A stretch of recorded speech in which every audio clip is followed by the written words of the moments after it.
So let me just say, Singularity is a large project that's going on in Microsoft Research. It's been ongoing for almost 3 years now. It involves quite a few people from 3 research labs from Microsoft Research Cambridge, Redmond, and Silicon Valley. A lot of people. It's probably the largest single research project in terms of the number of participants that Microsoft Research has done. Let me start by motivating it. So let's look at when modern operating systems, and by modern I mean the operating systems we use today, were created. If you look back at the timeline, Multics was in the 60s, Unix came around in the early 70s, VMS followed soon after that. You can really see Windows and Linux as re-implementations of the systems that came out of the 60s and 70s, which is kind of interesting. It means we're using operating systems these days that are 30 or 40 years old in design and execution. There are obviously a lot more sophistication now, but they haven't really fundamentally changed. And that's a curious thing, because if you think about how these operating systems were designed 30 years ago, the design parameters were very different than the systems we have today. They were very scarce resources. The machines were tiny by today's standards, certainly a lot smaller than my cell phone or your cell phone in terms of memory, processor speed, or anything else like that. They ran in a very benign environment. Computers weren't typically networked. If they were networked, they were connected to a small network with a bunch of other friendly hosts at universities. And the users of these systems were extremely well trained and knowledgeable, typically computer scientists. Let's call these the good old days. So the world's changed. We've been incredibly successful. What we built has really sort of become pervasive throughout the world, both in terms of the hardware and the software side. And this has some downsides, obviously. Not everything that's consequent of that is good. On the good side, machines are extremely fast, memory is extremely cheap, and the computers are ubiquitous. But they're also networked, which means that pretty much anybody who's out there in the entire world who has some malicious aims can go and try to find flaws in the systems and exploit them either for their amusement or for worse purposes. And that's led to all sorts of worms, viruses, scams, attacks, and so forth. The other thing that's really different is that people these days who use computers are not trained, and they don't want to be trained. You talk to my mother, she has no idea what's going on, no mental model of the computer, and she's not going to require one. She's not going to take a computer science course, and I would suspect that's true for most people in the world. And we really need to figure out how to deal with that.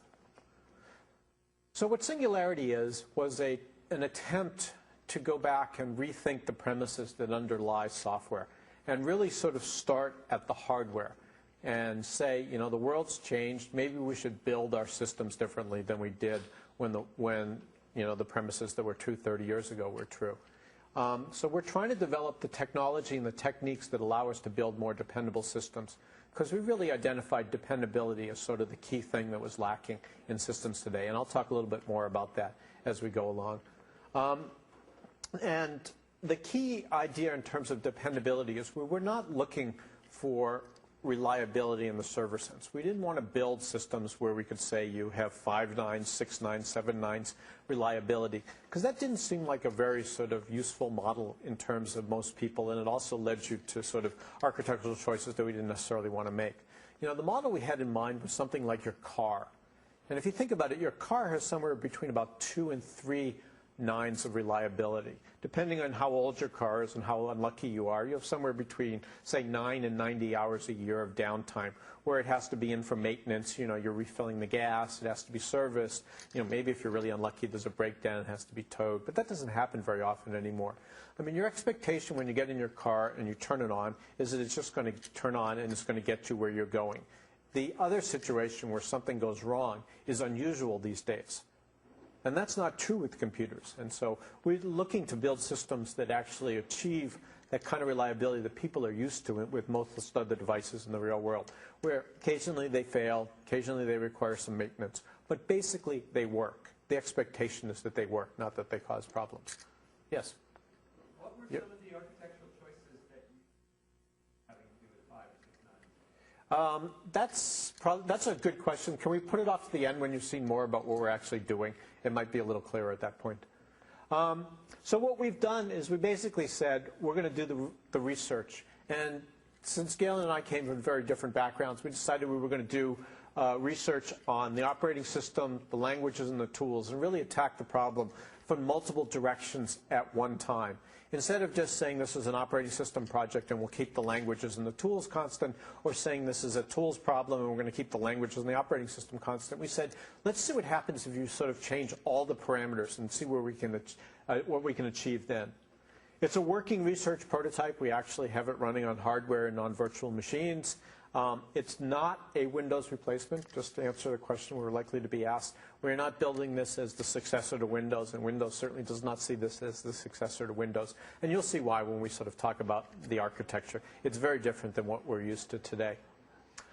If there's one takeaway from all of this is probably there's no magic bullet. The changes to the system involve changes to the language, the changes to the architecture of the system, the tools. They were mutually reinforcing, but you couldn't just change one and expect to see the system be a lot different. And really what this talk is about is sort of how the pieces come together and how changes in one area can actually help you in the other areas.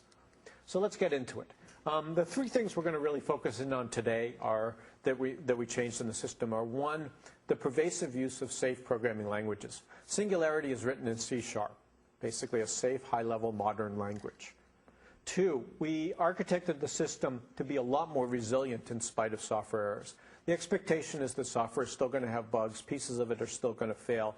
We wanted to build a system where pieces could fail and the system could recover from the failure and continue executing onward. And three, we wanted to build a system we could verify. My group has spent a huge amount of time building verification tools. They're hard to use on existing code bases. We thought that we could make changes to the system architecture that would make it a lot easier to do program verification, not only at the code level, but in terms of the different abstractions the system provides as well. And so we really changed the system to make that more possible. And we'll get into all of these in a great deal more detail. But let me give you a picture to sort of hang Singularity on.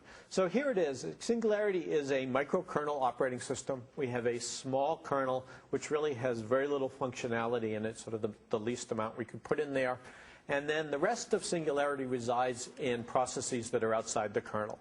And by outside the kernel, I mean literally they exist separate from the kernel. They have an ABI between the kernel and the processes. The processes contain things like our device drivers, each one of which resides in a separate process, all the system services like the TCP stack, and the applications as well. The kernel itself is basically written in C#.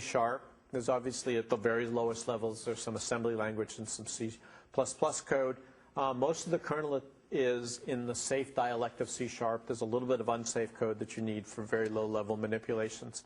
But everything above this line, in other words, all of the code in the user processes is safe code. Literally, we will not run your binary on our system unless it is verifiably safe code. These processes are a little different than what you're used to. They're not what we call hardware-isolated processes. They don't depend on the virtual memory to provide isolation between the processes. Since the processes only run safe code, we use something called software isolation. And that basically relies on the type safety of the language. And as you'll see in the later part of this talk, that gives us a lot of advantages in terms of having much lighter weight processes, making it easier to break your program down into more pieces, provide more isolation between the parts of it. And it also reduces the overhead of crossing between process boundaries, which you'll see is important for the system architecture as well. The communication between the processes, there's no shared memory. It's entirely across those red channels up at the top, message passing based communication. The channels are strongly typed. They have not only value types on them, but they have a behavioral contract that we check against the code on both sides. The system is really sort of architected so that we can look at the pieces individually, and the pieces can fail individually if they have to. Okay, so let me look at the first one, safe programming languages. And this is an interesting thing because really this enables a lot of the other work that we did on the system. So verification is quite a bit easier with a safe programming language. And so if the system is written in a language like C# as opposed to C, it's much easier to build the correctness tools that you want for the system. But on the other hand, most people didn't think you could build an operating system in a modern programming language like C# or Java for that matter. We actually use Spec#, which is the talk that's going on currently. So sorry, you can't be at both of them at the same time, but they're going to have a demo tomorrow if you want to see more about Spec#. It's C# extended with pre- and post conditions and object invariants. We actually extend it further and have a dialect of that called Sing#, which you'll see has some constructs for systems programming and for message passing in it. We added some of the features that made systems programming a little bit more convenient. We needed programmer control over the order in which constructors get executed. If you're booting up your kernel, the constructors for the various parts of the kernel, the various classes in the kernel may need to be initialized in a particular order. We need to be able to control that. These are fairly minor changes. We're not going to get into them in any great detail. They make the language more useful, but they don't really fundamentally change it. We've done much more work in terms of language design to support the programming at the application level. So you'll see we have channels and message passing, and we've added that as a first-class construct in the language, again, to make it easier to do the programming, but also to make it easier to do the verification. It's very difficult to verify message passing communication if you have libraries. It's a lot easier to verify it if you go and do the language design that we've done in there, and I'll explain it a little bit, or Galen will explain a little more when we get to that section.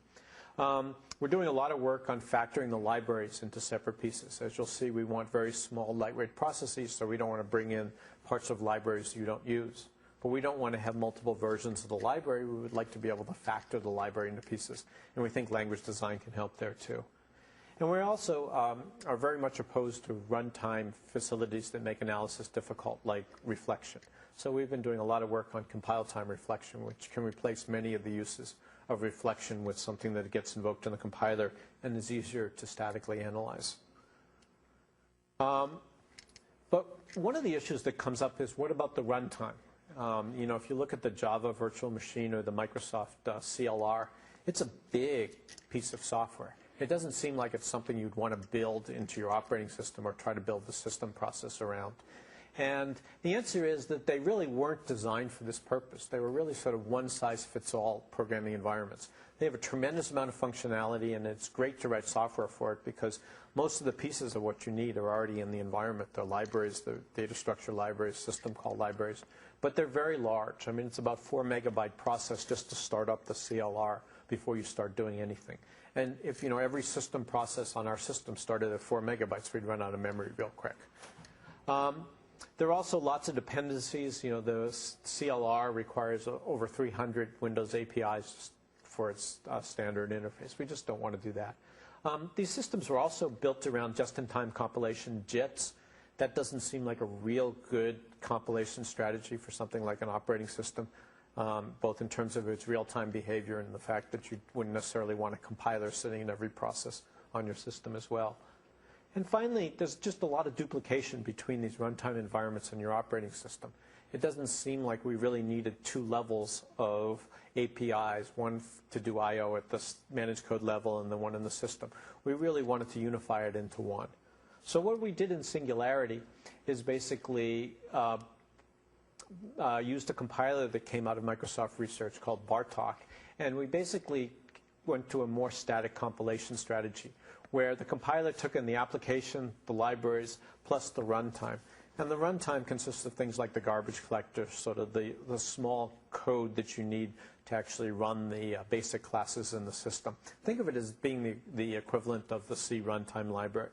All of these get put into the Bartok compiler, either as global optimization or as link time linking of separate modules. And Bartok either can do whole program optimization, in which case we can do things like throw out large portions of code that aren't actually needed, and then we can produce the Singularity executable. And as you'll see in the talk, we're not only producing an executable because we're really interested in the safety of the system. We're also going to produce, and we're doing a lot of research in this area, producing what's called a typed assembly language, basically a proof that the x86 code that you give us is type safe, a proof that can be verified by the Singularity system as well. So this runtime that I mentioned on the previous slide is really the key to making safe languages effective and efficient.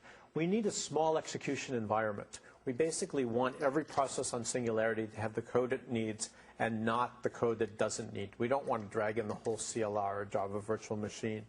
And so we do this in a number of different ways. We have a very good ahead-of-time optimizing compiler that can get rid of a lot of the unnecessary code that might be in a library or even in our runtime system that isn't required for a particular application. That saves a lot, and it's all done mechanically. We also are working on factoring the libraries and the runtime so that you can only start with the pieces that you actually need and make the job of the optimization even easier. The runtime, the garbage collector, and the libraries are all selectable on a per-process basis. That means that if, for instance, I'm writing a real-time application, I will choose a real-time garbage collector. If you're writing a very computationally intensive application, you might want to choose a different garbage collector that has lower overhead but doesn't give you the same kind of real-time guarantees because you don't need them. And this is really important if you're going to build a system where every process is going to have to be garbage collected. There isn't one garbage collection algorithm that works in all scenarios. And so it has to be that on your system you can select the one that's appropriate for what you're doing in a particular process. And Singularity is architected this way. And we do it at lots of different levels in terms of the libraries as well. And, again, we'll get back to reducing the overhead in terms of memory and computational. But we also see this as a way of enforcing methodologies on the system. So, for instance, we have a standard set of libraries which provide the standard environment for writing device drivers. That's what we as the system designers think you should use to write device drivers. So we don't give you access to the full set of libraries that you would have if you're writing CLR code. We don't see why you need a TCP stack if you're writing device drivers. Again, a way of enforcing a methodology and design principles on the system. We've also got rid of all the OS functionality from the runtime system. It belongs in the operating system. That's where it is. And we also provide the mechanisms for enforcing the system policies. So we have lots of different ways in the system, and they'll come out in the talk, of enforcing policies on the code that runs on the system. We basically don't sort of say, we'll run anything. We say, we'll run anything that's okay with the operating system. So, I pushed the wrong buttons. So let me just give you one number to indicate how well we've done in terms of reducing overhead. So this is the classic Hello World benchmark written in either static C or C++ or C# and running on a bunch of different systems. And this is the size of the runtime memory image in terms of peak memory usage. You can see Singularity is right in the ballpark in terms of the C or C++ code running on a bunch of different systems, and is about an order of magnitude smaller than it would be running on the CLR and Windows. And this really sort of says that we can produce safe code, and Singularity in this case has a garbage collector in it because you need it for the libraries, and that runs with about the same memory footprint as the regular code that you're used to building systems out of. So let me turn the podium over to Galen, who will give the rest of the talk. So Jim's talked about the language stuff. I get to talk about the OS stuff. Oh, back. There we go. So one of the second challenges was, well, we assume that errors are going to happen at runtime, so how are we going to contain them?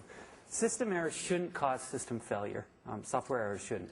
And so what you want is a resilient architecture where individual components are isolated so that when they fail, they don't corrupt other components.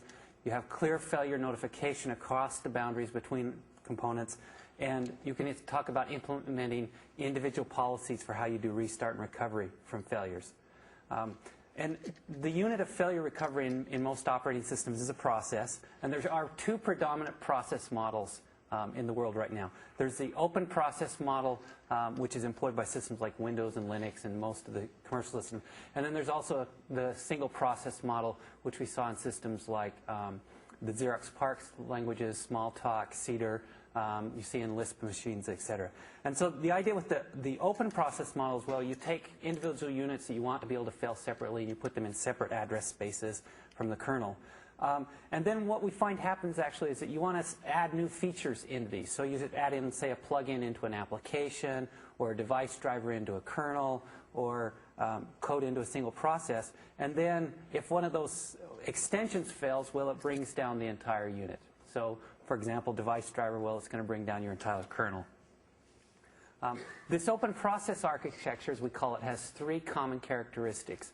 The first one is dynamic code loading and runtime code generation, which is the body of code that's in the process can change at any time. You can load in new DLLs, etc. The second aspect is cross-process memory sharing, so the ability to share pages between processes. And then the third one is that the API allows a process to affect the memory and the execution of other processes in the system.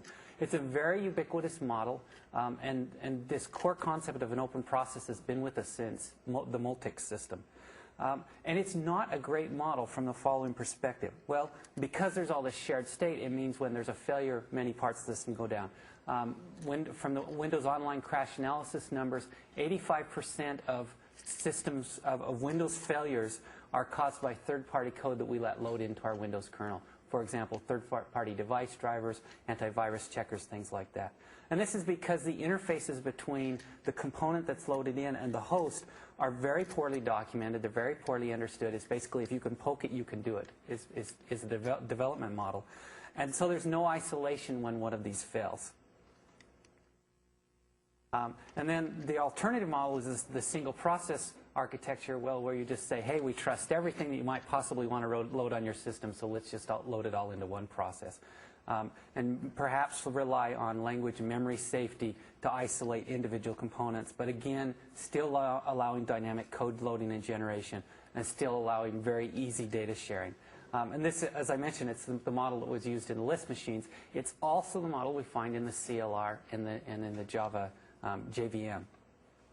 And the problem with this is that the runtime becomes still this single point of failure. And another challenge is you have to rely on garbage collection to clean up between applications. So you might ask, well, what about Java isolates or CLR app domains? Well, they give this illusion of these separate isolatable components that can be filled independently. But in fact, you still have the runtime down underneath.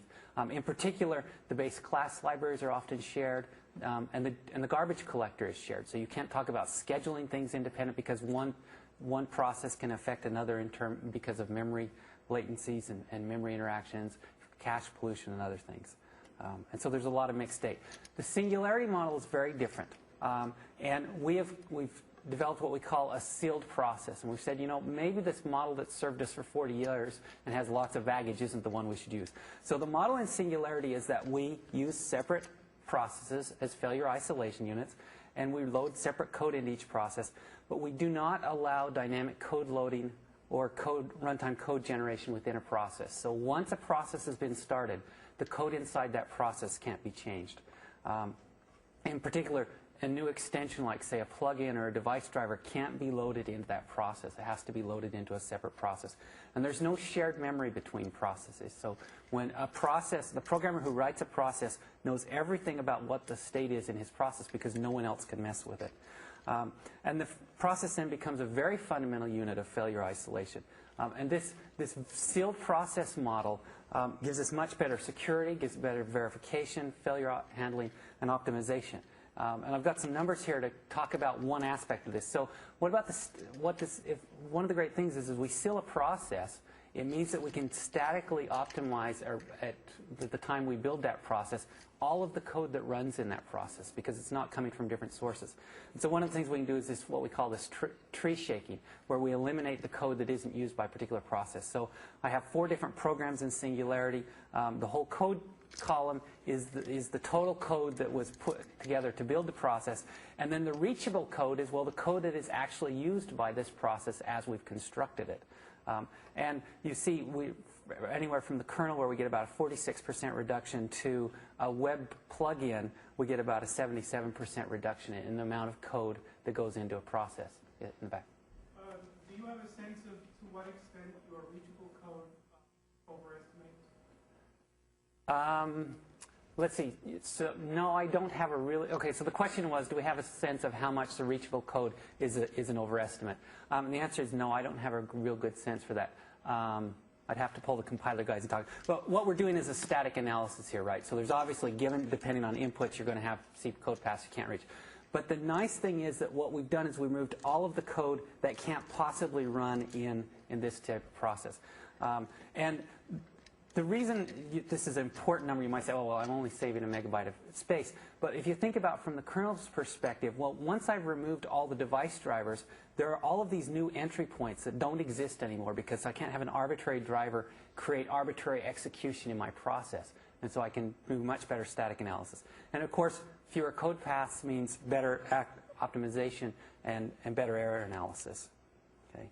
Well, one of the reasons why people haven't done this closed process model before is that you need lightweight processes. Processes tend to be fairly expensive entities. And one of the reasons for this is that existing processes rely on expensive virtual memory hardware protection. And so a process is a set of pages, and you use virtual memory hardware to keep one process from trying to go and access memory pages of another process.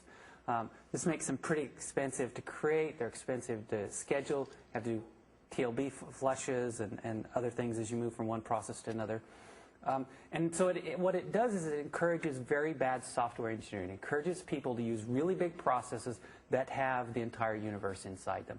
And we have examples of this all over in Windows. We have the kernel, we have the Internet Explorer, we have Office, and we have things like that. Okay.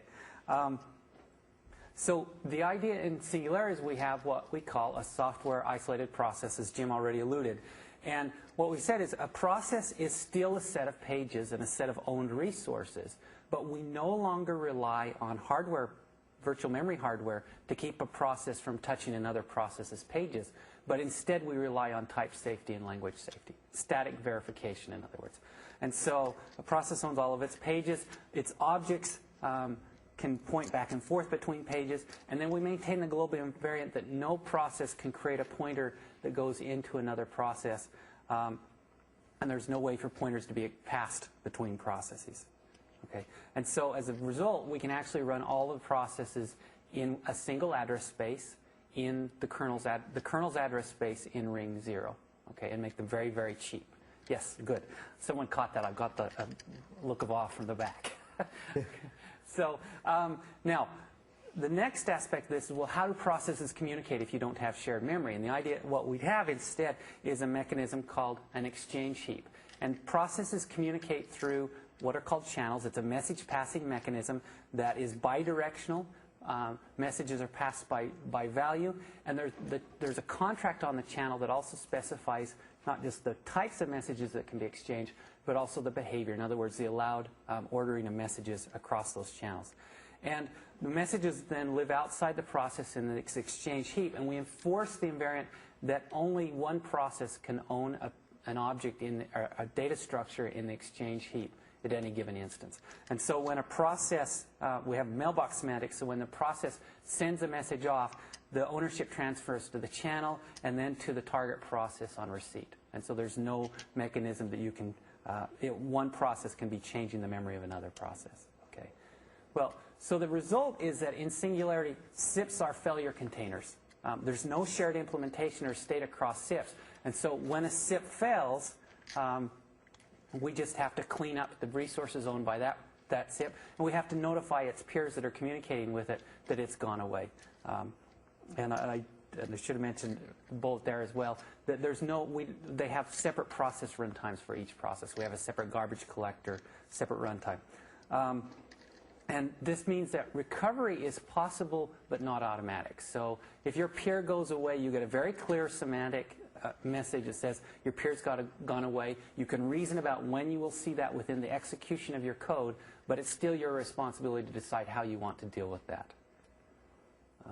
Well, so one question that we get asked very frequently, especially when we present this to the Windows team, is would you really trust your system to a type system? In other words, are you going to tell us we're going to replace type safety, hardware protection with type safety? Well, and that's a question because in this system, of course, process integrity depends on the type system and on memory safety, which means that part of the trusted base includes not only the operating system kernel now, but also the garbage collector and the compiler and the rest of the runtime. And so the model that we're going to is this TAL model, as Jim alluded to, type assembly language model, where the compiler emits the code that's going to run on the platform along with a proof of its type safety, and then we can just do a quick verification of that. And so instead of several 100,000 lines of compiler being in part of the trusted computing base, we have a few thousand lines of verifier inside of the trusted computing base. And Juan Chan has been doing the work on the TAL, and Chris Hoblitz in our group is doing the work on being able to verify the garbage collector. Okay. Now, an interesting note of this is we have this idea of SIPs, we have we have software isolation, but we still have the capability that we can do hardware protection, for example, to create different address spaces and things. And it's actually, we'll argue, contrary to what has been believed in the past, that you either have a language-based system or you'll have a hardware protection-based system, that in fact, hardware protection is orthogonal to language protection. And in fact, we have a TR that we've published where we explored 6 different points on the design spectrum of uses of software and hardware protection. So in all these we have the square boxes around the pieces of code are software isolated processes. In the top, so I have 6 different designs here. So in the top one, we use a pure software isolated system where we just use SIPs. We run them on in a single address space. In fact, we turn off the virtual memory hardware. In the second step, we turn on virtual memory hardware but still run in a single address space. And then we can go through where we add additional address spaces but still run the code in ring 0 because we know that we have instruction safety, to all the way through the HIP ring 3S, where we take every single software isolated process, run it in its own hardware protected process, and run everything other than the kernel in ring 3. This would be equivalent to, say, the implementation that's found in the Minix 3 system now. And so, the pure microkernel architecture. And we've done an analysis of looking at the cost of these various systems. The graph's kind of hard to read. I'm going to point you to the tech report. It's a great TR out on our website.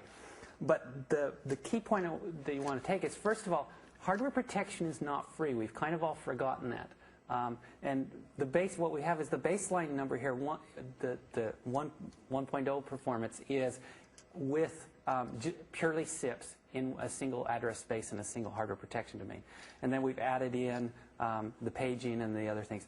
And one of the things you see is that as soon as you turn on virtual memory protection, even though you're running in a single address space, and in ring 0, you take about a 2.5% performance hit right off the top.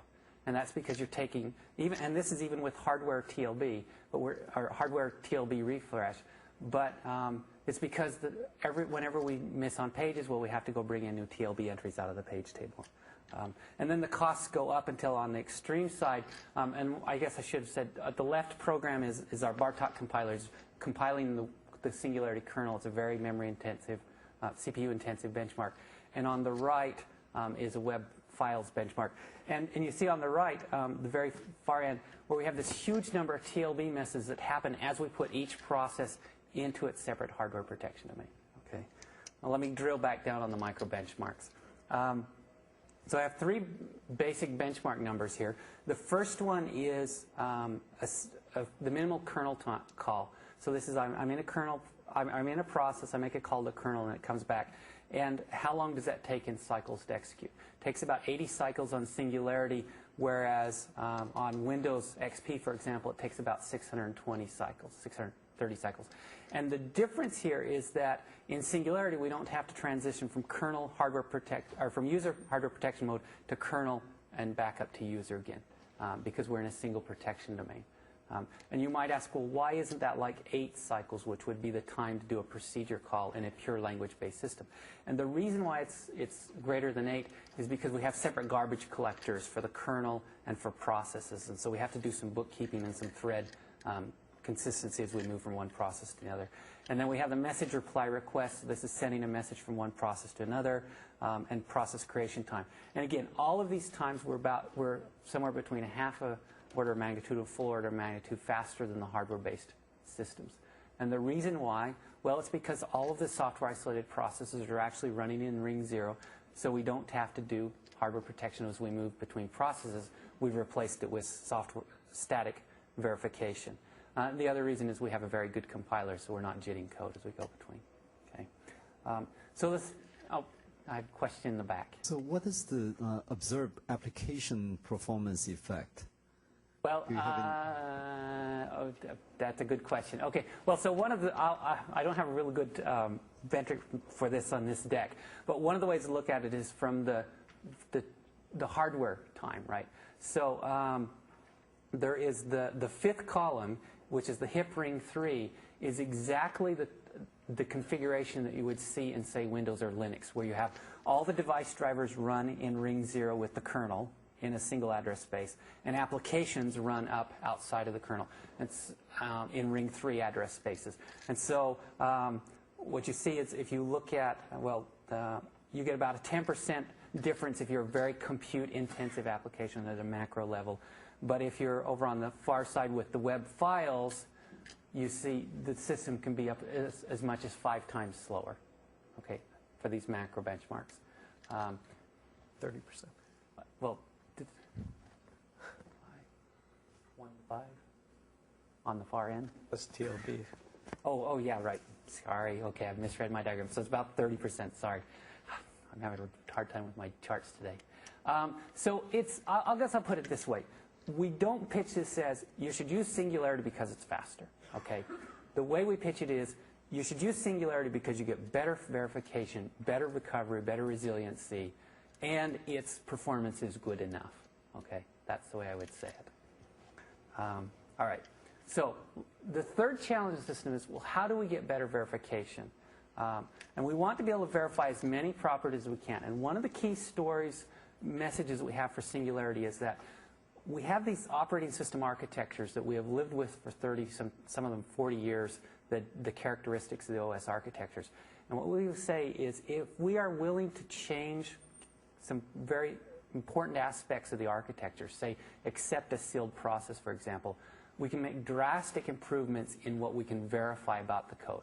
So errors that we can detect on the developer's desktop instead of in a shipping product. And so we've incorporated specifications at 3 levels in the system. We have specifications at the language level. So this is the spec sharp and sing sharp work that we've already alluded to. We have specifications around inter-process communication, so we can reason about how processes communicate with each other and what their behavior is. And the third layer that we've added specifications is around system configuration. So when I take a group of programs and put them together to build a system, how does it behave, and does it behave in the manner that I expect? And so to show you an example of this, in Singularity, we have what I have here on the left is a snippet of a contract. So this is for a channel where I'm communicating between a client application, a web server, and a service application, which is the TCP/IP stack. So I have this contract between a web server and a TCP/IP stack called the TCP socket contract. And it describes how they interact. And it describes both the messages that they can send back and forth. So think of it as the APIs that the application can call on the TCP stack, and also the ordering. And so I have a simple state diagram here of when I have a socket, it can be connected. Once it's connected, I can read data out of it, and in response to the read messages, I get data. Or I can also have 2 other responses to a read request. One of them is that the other end of the channel has been closed, which puts the socket into a zombie state. Or the third possibility is that there's no more data on the socket, and so that puts me in a send-only state, okay, until I get a notification that there's the data available. Well, so we can take this contract, it's expressed in Sing Sharp, and we can compile it down, and we can also write code against it. So using the idioms that it expresses. So on the left or on the right here, I have an example of a snippet of client code. This actually came out of our web server, it runs on top. And so it can send a read request to the socket, and then based on the response to that, of one of these 3 possible responses, it'll do something. Well, you'll notice something that in this case, I've only got two of the possible responses are handled in the code, and the third one isn't. And so what we can do is we can take the web server, we can run it through the verifier against the contract, the channel contract for a TCP socket. And the verifier will actually put up a message and say, look, at this line of code, you're missing the no more data available state. And this is, way to think about it, this is a very subtle type of bug where, in fact, this is a real example out of our web server. We had the web server, the TCP stack up running for about a year before we got the verifier online. And when the verifier came on in line, it immediately told us that there was this error, that we had an error in the TCP stack, that we had missed a state. We put in the state, we ran the web server then through the newly verified TCP contract, or we ran the web server through the verifier, and it came back and said, look, you're missing this, the case where there's no data available on the socket. Now, in the year that we were running the system before the verifier came online, we never isolated this bug. The bug was in there. We don't know that we ever even hit it. But as soon as we ran the verifier on it, within under a minute, it told us exactly where the missing case was in the code. It was trivial for the developer to go fix. Okay, this was the day that the developers in the group stopped complaining about contracts, because they immediately said, "Oh, this is a real bug. This is something that would have gotten me." Okay.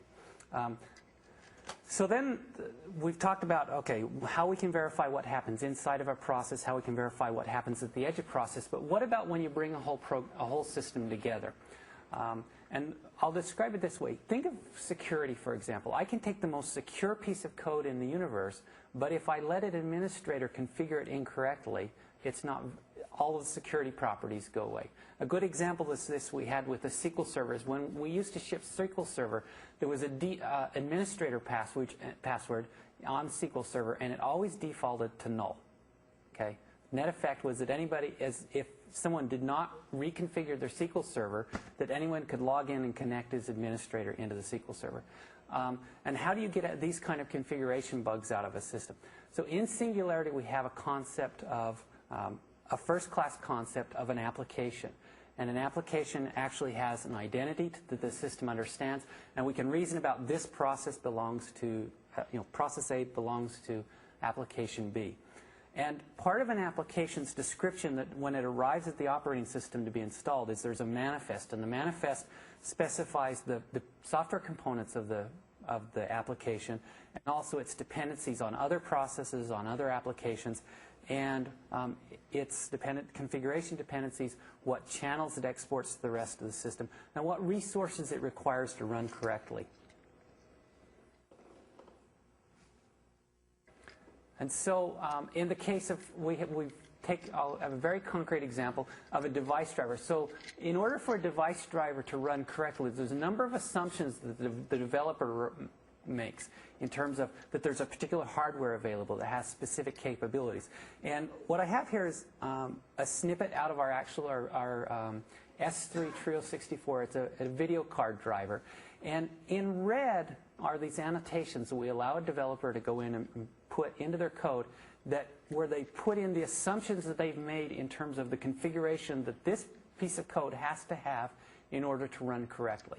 And so we've specified that there's a specific PCI device that has to exist for this device driver to work. And the frame buffer has to be at least 4 megabytes in size. And there are certain ports that have to be available, I/O registers that have to be available for this device driver to be able to run correctly. So in other words, what does the hardware look like that this has to run? And we can also specify the software environment that this piece of code needs in order to run correctly.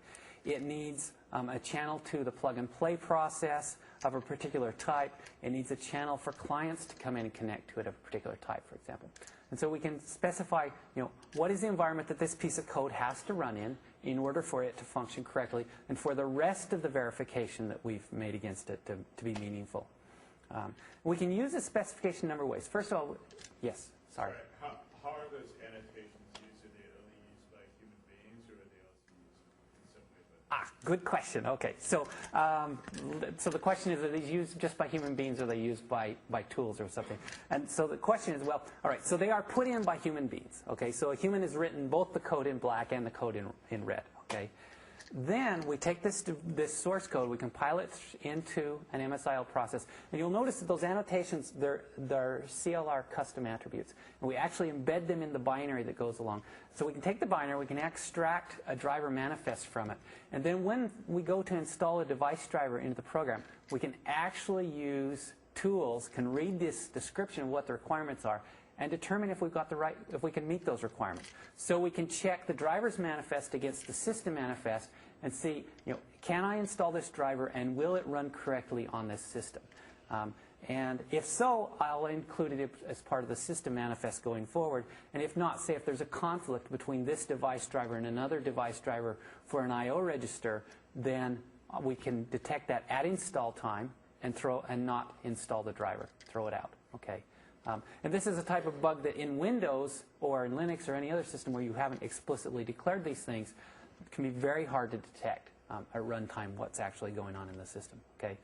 Well, we then use that system manifest to start up the operating system. When we start up the device driver, say the disk drive, we use those custom attributes to initialize the program and its environment. So we allocate the I/O objects, we create the channels to the rest of the program. And so the programmer gets a little bit of tax in that he has to put in these annotations, but he gets a lot of benefit in that he knows his program's never going to run in the wrong environment, but he also doesn't have to worry about initialization anymore because we handle it for him automatically. Okay. And so this verification, we can ensure 3 qualities by verifying these attributes on the process, on the application, the manifest. We can ensure that we're never going to install a program that's going to break another one. So when you install and there's a conflict, we actually detect it at installation time, and we'll tell you before we go ahead and install. We guarantee that we'll never start a program without its appropriate resources. And finally, we can guarantee that a program is never going to be given access to resources that it hasn't declared up front in its manifest. Okay? And the great thing is these checks are done at statically. And Eddie's got a question. If the programmer writes the annotations, what if they're wrong? Well, so one of the ways the annotations would be wrong is they can say, oh, I need this resource and I don't actually use it. Okay, in that case, we'll allocate the resource, but you can't use it. It'll be there'll be more allocated than you actually need. The other thing is, well, what if you try to use some resource that you haven't described in the annotation? And what happens is, let me pop back to the code really quick. Okay, so let's say in the case that I want to use an I/O port, or an I/O register. So I describe an I/O port range, which is some I/O registers that I need. And that object, the class, the I/O port range class, is a class that cannot be constructed by the application. And we can statically verify that. They can only be constructed by our OS runtime. And so when we start up a process, we allocate those objects, only the appropriate objects to the application. And so there's a strict guarantee that you will never see an object that you haven't specifically put into the manifest up front. Okay. An alternate way to do it might have been to infer what the annotations should have been in the same way that you do type inference in other languages. Right. And the downside of that is, let's say you have some malicious code. Well, you can infer that, oh, it wants to use this. It wants to use these registers, for example, and well, it wants it, so therefore I'm going to give it, right? Whereas if we've described it up front, we've got a contract. Okay. All right. Writing verification conditions. How much smarter does the programmer have to be than the average programmer in order to write correct specifications? Okay, so the question is, how much smarter does the programmer have to be than the average programmer? I'll put it this way. What we found is, in the case of the device drivers and the applications, so this specification is like this one on the screen, that you really don't have to be any smarter, okay? Because the syntax is pretty trivial to understand, and the programmer already knows that he has to have, for example, a 4 megabyte frame buffer, okay? He knows that. He's gone and reads the documentation, and he knows that. And so all this is giving him a way of expressing that.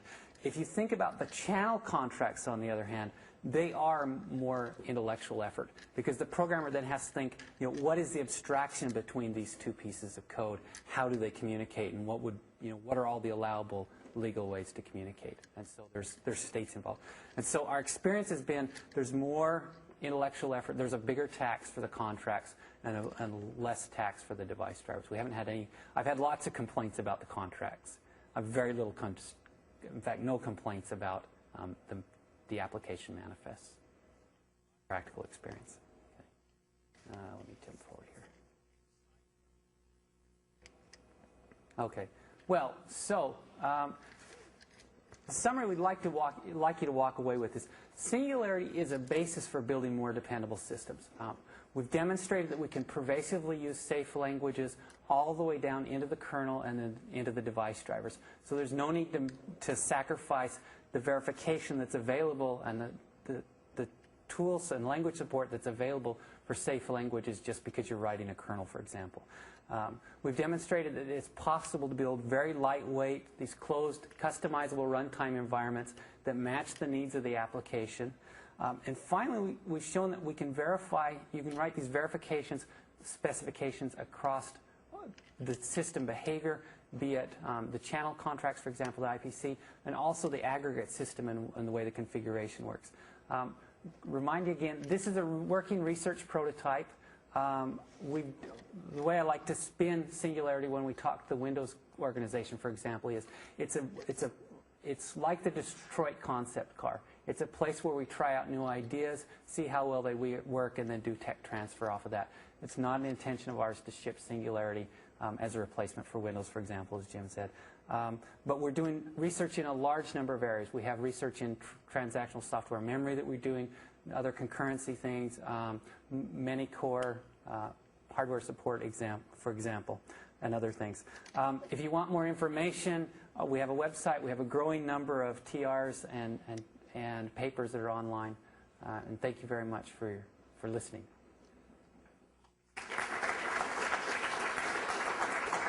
Questions? I'm going to make Jim come up so he can answer the. Jim's smarter than I, in case no one figured that out already. So that's why he was sitting down. Thanks, Fred. So, my pleasure. So if you look at what Intel and AMD and so on are doing, they have lots of transistors on their hands, and there are two architectural trends that are clearly shipping. One is multi-core, and you're worried about that. And the other is this TCG, I guess, or the Trusted Computing Group, TPM. Yes. So they're all the extra support. TCPA is the organization. TPM is the device. Yes. TPM is the device, right. Yeah. So one question is whether having a TPM underneath buys you anything. And then the second question is, if it doesn't, or if you had lots of transistors to spend, what kind of hardware support could somebody build to buy you something? I'll answer the TPM question, then I'll let. So on the TPM side, the thing that the TPM lets us guarantee is that we know that there's a the secure computing base at the bottom of the system actually is the secure computing base that we programmed for. Okay, and so we've actually got somebody doing some work of using a TPM to bootstrap Singularity, the kernel, into a trusted environment, and then give individual processes their own trusted environments on top of that. And so I think there is actually quite a bit of benefit in terms of for example, if you have large distributed applications, you'd really like to know that the individual components of those applications are running in the desired computing environment. And I think there's a very nice match between Singularity and those types of hardware environments, in that we have these sealed processes. So we really can talk about what is the code running inside of a process and be able to do attestation, for example. You want to answer the... Yeah, and as for the other question about transistors, I don't really know what the answer to that is. I think that there's probably things you could leave out of the processor. I think in particular a lot of the memory system, which is very much on the critical path of building processors and getting good performance out of them, could be simplified greatly with Singularity. We don't need the full virtual memory paging system that's grown up over the years. We could do with something a whole lot simpler. Or, conversely, you could look at something which was closer to like Mondrian memory protection, which gave you finer grain protection. As for Singularity, I mean, we're not particularly tied to a particular architecture either. I mean, the real restriction right now is that we have a compiler that produces x86 code, but that's going to go away with Phoenix. And then we'll be able to run on other platforms as well as the x86.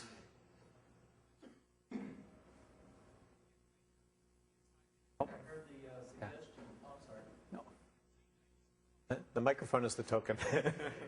All right. Xerox PARC created a whole bunch of really marvelous concepts, and mostly didn't build any products, and we know where they are.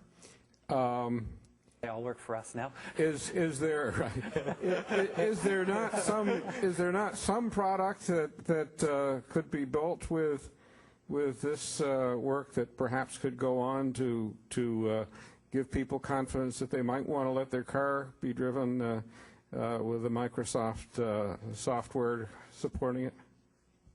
I'll take that. I mean, you've got to be careful. Butler has Lamson is right in the back, so you may want to have a few words to say about the Xerox experience. You know, I think.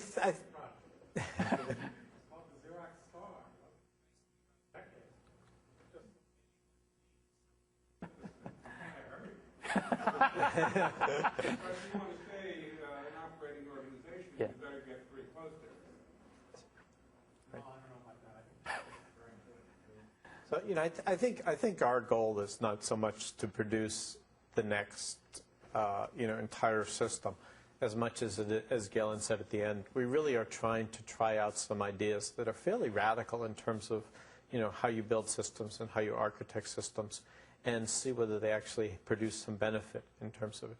And, you know, the interesting thing is it's been going for 3 years. We've had a tremendous amount of exposure with inside Microsoft. And I think that we've been very, very surprised at sort of what a good reception these ideas have gotten.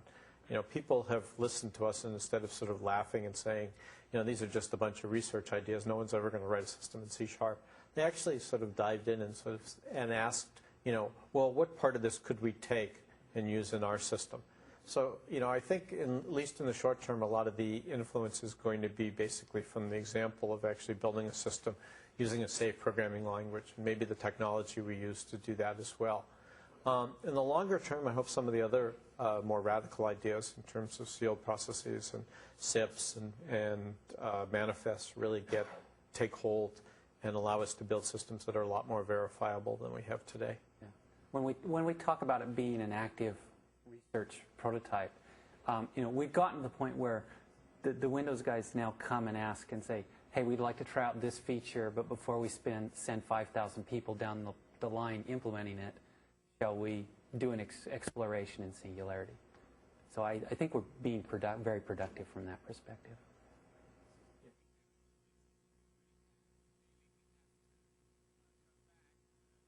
I think I heard the suggestion that typed assembly language removes the compiler from the trusted code base.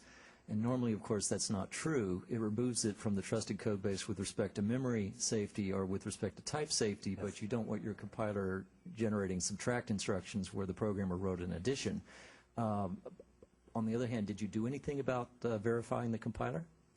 The answer to the last question is no. We have not gone and verified the compiler. I mean, that's a very interesting problem, and in fact, there is work going on with inside Microsoft at looking at that problem in terms of other compilers. The bigger question, the one you started with, is actually a very interesting question because there are a lot of properties beyond just type safety that we'd like to verify about the assembly code. Just to take one concrete one, we have these channel contracts. We would love to be able to verify the channel contracts in the assembly language so that we can say, you know, not only is this x86 code safe, but it also obeys all of its contracts, and that's a good thing for us. That's where we're pushing it. We're actually doing a lot of research in terms of pushing the boundaries of what you can verify in typed assembly language. And there's some other really interesting challenges. For instance, we link in with the garbage collector in the Singularity runtime system. Notice we didn't say that that code is safe, because it's not.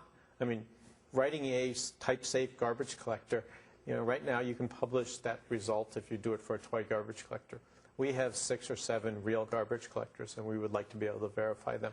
And we're actually starting a pretty big effort to do that as well. So, yeah, there's a lot left to be done. But, you know, the type safety and the memory safety are really the key to giving you process isolation and Singularity. And that's what we sort of got rid of when we got rid of the hardware. And so that's where we're really focused on getting that back again. Where's the microphone? Winnie, and then Al. So I have a question about the static analysis part. Yeah. Do you have a situation where you may have some opaque code, and but the correctness of the rest of your code is dependent on the code that you don't really have visibility, as far as type safety is concerned, for example? Well, There are situations like that. So, for instance, the type safety of our system is dependent on the fact that the garbage collector in the runtime system is correct with respect to types. You know, if the garbage collector goes and takes your pointer to an integer and then points it to a data structure, the type safety that we checked on your code is not going to actually be correct, and it's not going to really happen. So we are dependent on the system components being implemented correctly. And again, as I said, we're working on verifying that. In terms of user code, we basically, right now, because Bartok's in the trusted computing base, we basically verify that all the code that you bring into your process was compiled with Bartok and obeys its checks. In the future, we would like to sort of replace that with a simpler check with the typed assembly language. But there's still a lot of work to be done in that area.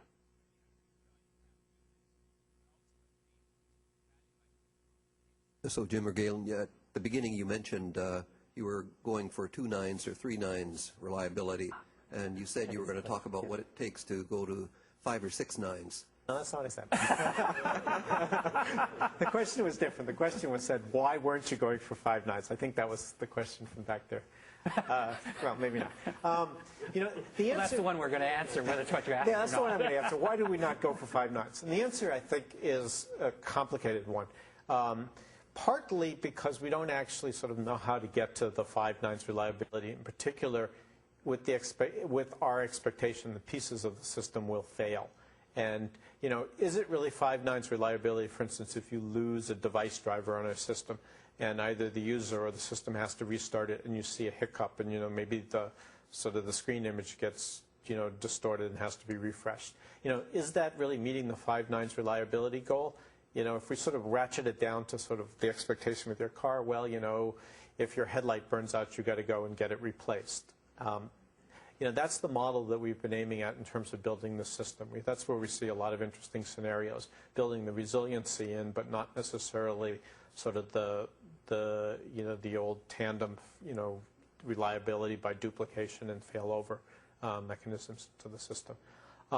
Whether that satisfies the reliability community, maybe we can go back and answer that question. I think one of the interesting things we can learn from the car example, though, is that, you know, we could go off and expend a lot of resources and figure out, you know, how are we going to get to 5 or 6 nines, but it's not obvious that that's what is going to make users believe that they have more dependable systems. You know, that's not what's going to make Jim's mother and my mother happy, for example. Yes, you got the microphone. Okay, so the question had been that I thought you had said that there were some architectural choices that you would have made differently if you had been going for 5 or 6 nines, and I was interested in. Well, if I said that, I think I meant it in a slightly different way. I think we made a lot of architectural choices that were intended to get to this 2, 3 nines reliability. So, for instance, the software isolated processing, so that pieces of the system could fail without bringing down the entire system. The verification that we do to basically check certain limited properties of the system without giving you the sort of strong guarantees of total correctness that people had talked about in terms of software verification. We're aiming at improving the reliability of the system, not perfecting the reliability of the system, and that's really what I intended to get across with my comment. Yeah. My question actually was going to be, Galen, you mentioned that you have complaints about the channel contracts, which would be my expectation. This is actually why people put things in a single process. It may not be quite as much the performance issues, even when system calls are expensive. Describing what the interface is, right. So do you guys have anything awesome planned there? Do you have any ideas for how to make channel contracts easier to describe? You know, the interesting thing is Galen showed you part of our most complicated contract, which was the TCP contract, which is actually a fairly complicated contract. It's got a lot of states and a lot of conditions in it. Most of the contracts between two processes are pretty simple. You know, a lot of the sort of message exchanges look like RPC. You send a message to the other process and you get a reply back. I think with some language design, we can make all of this look a whole lot simpler in the normal case, and then have a language which allows you to sort of get into the finite state machine for dealing with more complicated message exchange patterns. We haven't really done that. I mean, right now it's a small group of people. As it gets larger, I think we'll have more pressure to make the contracts have more syntactic sugar on them, make them look a little more natural. I mean, what you should think of the contract is really sort of the interface that you talk to a process in. You know, if you're comfortable writing a interface like we have currently on modules, and then adding some information about sort of the constraints between the different functions you can call, I think we can get there. We have a fair amount of experience with actually writing that kind of interface for conventional code for the static analysis tools that my group has built. And, you know, a lot of it just seems to fall out fairly naturally, particularly if you do the design with that interface in mind. It tends to be, if you come along with a piece of code that's grown up without a real contract associated with it, writing the contract can be really complicated. There's a lot of cases, there are a lot of things that, complications in it. But if you sort of design the contract and the code at the same time, you have a lot of incentive to simplify the interface because it makes the contract simpler too. And so, you know, I can talk to you about offline about some examples that we've experienced inside Microsoft where that's really come about because of the pressure of writing the contracts for tools. So the hope is that we can simplify it. Right now, there are a lot of aspects to the whole channels and the passing that are just, you know, a little bit rough around the edges, but we use them. You know, there's a lot of you know, developers inside Microsoft, non-researchers, who are writing these contracts, and you know, they may complain, but they still do it. They don't really have a choice. So I have the microphone, so yes, assert that privilege. There's an aspect of isolation between applications that's notably absent here, and it's sort of analogous to the issue with distributed denial of service attacks and the way that you get vulnerabilities through denial of service attacks, and that's that there's no discussion about timing here. And you know, in a lot of systems, certainly safety critical embedded systems, disrupting the timing of an application is just as bad as overwriting its memory.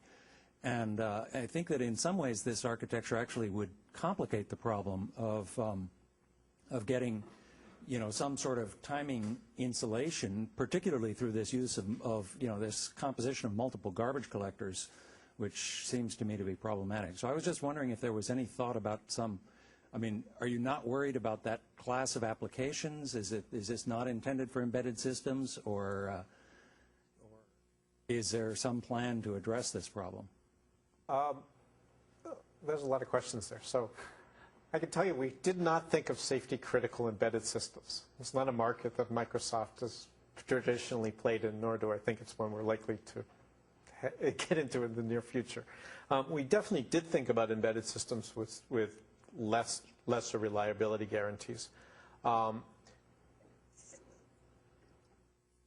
have to say, you know, we have thought about the sort of denial of service and the resource utilization. We think of that as much more of a scheduling issue for the system to deal with. So basically we think of, I can't read what it says, right? So we think of the system as having the sort of the responsibility for allocating resources, and one of the resources might be the bandwidth on a channel between two processes, or the number of messages that you can send to a process between across a channel. And so that seems to sort of fit outside of the actual channel contracts. It might be an interesting exercise to try to extend the channel contracts and start talking about time as well. But that's not an area that we've really pushed, a direction we've really pushed into yet. But I think it would be an interesting thing to do. I think your points are well taken. Just 3 quick questions. Firstly, is there a GUI API with the operating system? There is no GUI. It looks like DOS. Windows and DOS circa 1980. Right. It was good enough then. It's good enough for us. Second question, have you written any major applications with it, and what were your experiences in doing so? It depends what your definition of major is. We've been trying to port things onto it. So, for instance, we have ported a small web server onto it and basically have built a number of things on top of the web server, sort of web-like applications. Without a GUI, it's a little hard to port a sort of fairly sophisticated application, so we're looking at porting some fairly compute-bound applications onto it right now. That's something that we really need to push more on, yes. Yeah. We've done a bit of work porting SQL Anywhere onto it as well. Thirdly, is there a performance hit from using messaging for the inter-process communications? That's a really good question. It's really hard to measure that without actually having an application written in both ways. I think we looked at that in the context of the web server, where basically you can have the extensions to the web server either sort of running the same process as the web server as you would on a traditional system, or you can have them running in separate channels, separate processes communicating over channels. I don't think we saw a performance difference in that case, but that may have not been a severe enough test of the system. I think that there's still more work to be done to quantify it, really what the overhead is. We've been doing sort of the micro benchmarks, like the numbers that you saw, which actually sort of measure the cost of these things. And we think the costs are quite reasonable and are in the ballpark where you have a lot of flexibility in terms of designing your architecture and of your system. You can break things up, and you can have a fair amount of communication between the pieces, and the costs are not going to be exorbitant. Whether you get better or worse performance than a monolithic application that way, that's an interesting experiment. Okay, thanks. One more quick question, if there is one. Okay, well, thank you very much. Thank you.